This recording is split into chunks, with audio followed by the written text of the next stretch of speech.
আসসালামু আলাইকুম ওয়া রাহমাতুল্লাহ। প্রিয় দর্শক, আসরের নামাজের পর এবং ফজরের নামাজের পর এই সময়টা আল্লাহ তাআলার কাছে অনেক দামি সময়। এই সময়ের মধ্যে ছোট্ট মাত্র কয়েক মিনিটের এই আমলটি যদি আপনি করেন, তাহলে আপনার জন্য কতগুলো নেয়ামত, কতগুলো পুরস্কার আপনি জানলে অবাক হয়ে যাবেন। আল্লাহ তাআলা নিজেই ওয়াদা করেছেন। প্রিয় দর্শক, আজকের এই আমলটি যদি আপনি করেন, তার নেয়ামতগুলো হলো: নম্বর 1, আপনার উপর আল্লাহর রহমত নাজিল হবে। 2, ফেরেশতারা আপনার জন্য রহমতের দোয়া করবেন। 3, সব ধরনের অন্ধকার থেকে, দুঃখ থেকে, বিপদ থেকে, অভাব দারিদ্রতা থেকে, শত্রুর অনিষ্ট থেকে, দুনিয়ার যত ধরনের ক্ষতি আছে সব ধরনের ক্ষতি থেকে আল্লাহ রাব্বুল আলামিন আলোর পথ দেখাবেন। নম্বর 4, সবশেষে জান্নাতে আল্লাহর দিদার নসিব হবে, সেখানে সালাম আদান প্রদান হবে এবং আরও রয়েছে সম্মানজনক পুরস্কার। প্রিয় দর্শক, আজকের ভিডিওর মাত্র কয়েক মিনিটের আমলটি গুরুত্বপূর্ণ একটি আমল এবং অত্যন্ত দামি একটি আমল। তাই প্রিয় দর্শক, আপনাদের কাছে আমার একটি অনুরোধ, ভিডিওটি না টেনে অবশ্যই শেষ পর্যন্ত দেখবেন, কারণ সম্পূর্ণ ভিডিও না দেখলে আপনি আমলের নিয়মকানুন সম্পর্কে বুঝতে পারবেন না। এজন্য সম্পূর্ণ ভিডিওটি ধৈর্য সহকারে দেখুন এবং শুনুন। তাহলে চলুন মূল আলোচনা শুরু করা যাক। প্রিয় দর্শক, দুনিয়া থেকে দিনের ফেরেশতারা আসরের পর চলে যায় এবং রাতের ফেরেশতারা আসরের পর আসে। রাতের ফেরেশতারা ফজরের পর চলে যায় এবং দিনের ফেরেশতারা ফজরের পরে আসে। প্রতিদিন আমার জন্য, আপনার জন্য দিনে 70,000 ফেরেশতা নাজিল হয় এবং রাতে 70,000 ফেরেশতা নাজিল হয়। যে ফেরেশতারা আজকে আপনার জন্য ডিউটি করেছে, তারা আগে কখনো ডিউটি করেনি, কিয়ামত পর্যন্ত আর কখনো তারা ডিউটি করবে না। প্রিয় দর্শক, এবার চিন্তা করুন, এই ফেরেশতারা কত হাজার বছর ধরে অপেক্ষায় ছিল আজকে আপনার এই ডিউটির জন্য। এদেরকে বানানোর পর আল্লাহ তাআলা যেন একটা চিরকুট লিখে দিয়েছেন যে এত সালের এত মাসের এত তারিখে তোমার ডিউটি। এই ডিউটির কাগজটি নিয়ে এসে অপেক্ষায় ছিল হাজার হাজার বছর। আজকে যখন তাদের ডিউটির দিন এসেছে, তারা কি পরিমাণে খুশি হয়েছে চিন্তা করুন। তারা খুশি এ কারণে যে এই দিনের জন্যই তাদেরকে বানানো হয়েছিল। সূরা বনী ইসরাইলের ৭৮ নং আয়াতে আল্লাহ তাআলা ইরশাদ করেন, ওয়া কুরআনাল ফাজরি ইন্না কুরআনাল ফাজরি কানা মাশহুদা। আর ফজরের কোরআন পাঠের স্থায়ী নীতি অবলম্বন করো, কেননা ফজরের কোরআন পাঠে উপস্থিত থাকা হয়। এই আয়াতের সম্পর্কে রাসূলুল্লাহ সাল্লাল্লাহু আলাইহি ওয়াসাল্লাম ইরশাদ করেন, এ সময় রাতের ফেরেশতারা এবং দিনের ফেরেশতারা উপস্থিত হয়। তিরমিজি শরীফের 3135 নং হাদিস, বুখারী শরীফের 555 নং হাদিসের বর্ণনা, যে ফেরেশতারা রাতে তোমাদের সাথে ছিলেন তারা আল্লাহর কাছে চলে যান। তখন আল্লাহ তাআলা তাদের জিজ্ঞাসা করেন, অথচ আল্লাহ তাদের সম্পর্কে বেশি জ্ঞান রাখেন। আল্লাহ তাআলা তাদের জিজ্ঞাসা করেন, তোমরা আমার বান্দাদের কি অবস্থায় রেখে এসেছ? ফেরেশতারা জবাবে বলেন, আমরা তাদেরকে এ অবস্থায় রেখে এসেছি যে তারা সালাত আদায় করছে, এবং আমরা তাদের কাছে গিয়েছি এমন অবস্থায় যে তারা সালাত আদায় করছে। এমনটি আত-তারগীব ওয়াত তারহিব এর 463 নং হাদিসের বর্ণনা। তখন ফেরেশতারা আল্লাহর কাছে ফরিয়াদ করেন, হে আল্লাহ, তুমি কিয়ামতের দিন তাদেরকে ক্ষমা করে দিও। সেজন্যই সকাল সন্ধ্যার সময় খুবই দামি সময়। বিশেষ করে নামাজের মধ্যে ফজর ও আসরের নামাজ খুবই দামি। সূরা বাকারার 238 নং আয়াতে আল্লাহ তাআলা বলেন, সমস্ত নামাজের প্রতি যত্নবান হও, বিশেষ করে মধ্যবর্তী নামাজের ব্যাপারে, আর আল্লাহর সামনে একান্ত আদবের সাথে দাঁড়াও। অতএব ফজরের নামাজ ও আসরের নামাজ জামাতের সাথে অবশ্যই পড়বেন। তারপর ফজরের পর বসে বসে কোরআন তেলাওয়াত করবেন, জিকির আজকার করবেন। যারা ফজরের পর ও আসরের পর জিকির করে, তাদের জন্য সূরা আহজাবের 41 থেকে 42 নং আয়াতে কি কি সুসংবাদ দিয়েছেন জানলে অবাক হবেন। আল্লাহ তাআলা বলেন, হে মুমিনগণ, তোমরা আল্লাহকে অধিক পরিমাণে স্মরণ করো এবং সকাল বিকাল আল্লাহর পবিত্রতা বর্ণনা করো।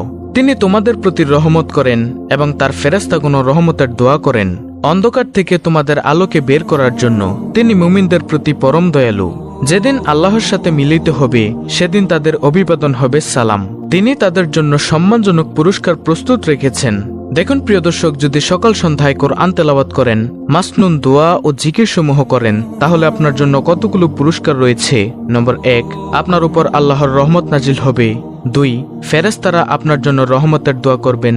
3, সব ধরনের অন্ধকার থেকে, দুঃখ বিপদ থেকে আল্লাহ আলোর পথ দেখাবেন। সবশেষে জান্নাতে আল্লাহর দিদার নসিব হবে, সেখানে সালাম বা শান্তির আদান প্রদান হবে এবং আরও রয়েছে সম্মানজনক পুরস্কার। সুতরাং যত বেশি নেকি, যত বেশি জিকিরের আমল, যত বেশি কোরআন তেলাওয়াতের আমল উপরে উঠবে, তত বেশি রহমত নাজিল হবে। প্রিয় দর্শক, এখন হলো মূল আলোচনা। এখন আপনারা বলতে পারেন যে সকাল সন্ধ্যায় কি জিকির করবেন, তা অনেকে জানে না। তাই প্রিয় দর্শক, আমি সংক্ষেপে মাসনুন আমলগুলো বলে দিচ্ছি। আমলগুলো হলো: ফজরের পর 3 বার সূরা ইখলাস, সূরা ফালাক, সূরা নাস পড়বেন এবং সন্ধ্যায় তথা মাগরিবের পরও একই আমল করবেন, অর্থাৎ 3 বার সূরা ইখলাস, 3 বার সূরা ফালাক, 3 বার সূরা নাস পড়বেন। আর জোহর, আসর ও এশার পর এই 3টি সূরা অর্থাৎ সূরা ইখলাস, সূরা ফালাক, সূরা নাস একবার করে পড়বেন। প্রিয় দর্শক, এই 3টি সূরা দুনিয়ার সকল বিপদাপদ থেকে রক্ষা কবচ। হাদিসটি রয়েছে আবু দাউদ শরীফে, হাদিস নম্বর 1523, তিরমিজি শরীফ 3575 নং হাদিস।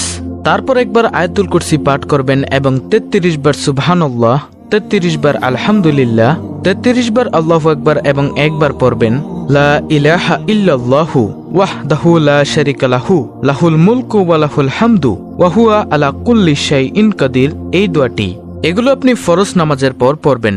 প্রিয় দর্শক, এই তাসবিহ পড়ার সাথে সাথে সমুদ্রের ফেনা পরিমাণ গুনাহ থাকলেও তা আল্লাহ তাআলা ক্ষমা করে দিবেন ইনশাআল্লাহ।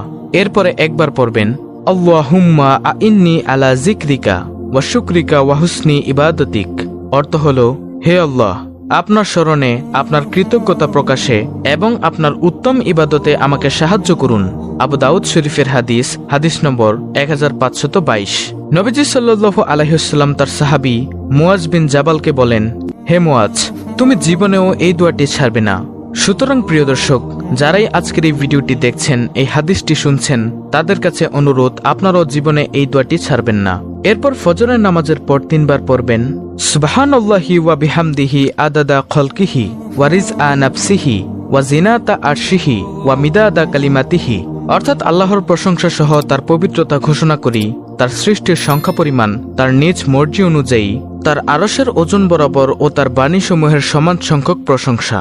মুসলিম শরীফের হাদিস, হাদিস নম্বর 2726, তিরমিজি শরীফ, হাদিস নম্বর 3555। তারপর সকাল সন্ধ্যা 3 বার করে পড়বেন আউযু বিকালিমাতিল্লাহিত তামাত্তি মিন শাররি মা খালাক।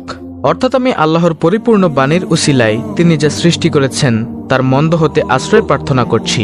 মুসলিম শরীফের হাদিস, হাদিস নম্বর 2709। প্রিয় দর্শক, এই দোয়াটি পাঠ করলে আল্লাহর সৃষ্টি জগতের কেহ সারাদিন আপনার কোনো ক্ষতি করতে পারবে না। তারপর একবার সাইয়্যিদুল ইস্তেগফার পড়বেন। ক্ষমা প্রার্থনার এই দোয়াটি যদি কেউ সন্ধ্যাবেলায় পড়ে ওই রাতে মারা যায় অথবা সকালবেলায় পড়ে ওই দিনে মারা যায়, তবে সে জান্নাতে প্রবেশ করবে। বুখারী শরীফের হাদিস, হাদিস নম্বর 6323। আর প্রিয় দর্শক, সাইয়্যিদুল ইস্তেগফার হলো আল্লাহুম্মা আনতা রাব্বি লা ইলাহা ইল্লা আনতা খলাকতানি ওয়া আনা আবদুকা ওয়া আনা আলা আহদিকা ওয়া ওয়াদিকা মাসতাতু আউযু বিকা মিন শাররি মা সানাতু আবউ লাকা বিনিআমাতিকা আলাইয়া ওয়া আবউ লাকা বিযাম্মি ফাগফিরলি ফাইন্নাহু লা ইয়াগফিরুয যুনুবা ইল্লা আনতা। প্রিয় দর্শক, এটি হলো সাইয়্যিদুল ইস্তেগফার। এটি আপনারা পাঠ করবেন। প্রিয় দর্শক, আজকের ভিডিওর এই আমল ভিডিওতে যেভাবে আমি বলে দিয়েছি আপনারা সেভাবে নিয়মকানুন মেনে করবেন, তাহলে ইনশাআল্লাহ আপনি আমি ভিডিওতে যে ফজিলতের কথাগুলো বলে দিয়েছি সেগুলো অর্জন করতে পারবেন। প্রিয় দর্শক, অত্যন্ত গুরুত্বপূর্ণ একটি ভিডিওটি ভালো লাগলে অবশ্যই চ্যানেলটিকে সাবস্ক্রাইব করে বেল বাটন অল বাজিয়ে দিবেন। ভিডিওটিতে একটি লাইক দিবেন এবং কমেন্টে আমিন লিখবেন এবং অন্য মুসলিম ভাই বোনদের কাছে ভিডিওটি শেয়ার করে দিবেন যেন তারাও দেখে শিখে আমলটি করতে পারে। আল্লাহ রাব্বুল আলামিন আমাদের সকলকে সকাল সন্ধ্যায় বেশি বেশি জিকির আজকার ও দোয়া দুরূদ পাঠ করার তৌফিক দান করুন। আমিন।